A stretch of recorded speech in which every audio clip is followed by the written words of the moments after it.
Hello, my name is Larry Burkholder, Training Manager, Digger Specialties, manufacturer of the Westbury ScreenRail product line. We're going to install railing in this opening. And as a center post, first of all, this opening is less than 8 foot, and we could do a full clear span without a post in the middle. But we wanted to demonstrate two different ways that you can break up your railing sections if you so desire. Some people prefer to not have screen spans of up to 8 feet. This is our crossover post that we're going to install here, our ScreenRail crossover post. At this location, you would have a choice of putting a 2x2 90 wall from floor to ceiling, but what this ScreenRail crossover post gives us the ability to do is attach railing on this side, attach railing on this side, and a clear screen span the whole way across.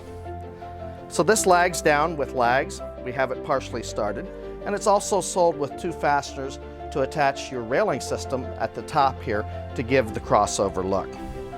Obviously what we did here is we found the center point and made it equal distance off the edge of the deck and lagged it down, and we'll finish lagging down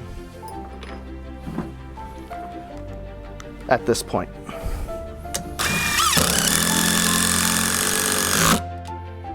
Thank you for watching this Westbury ScreenRail video. Have an awesome day.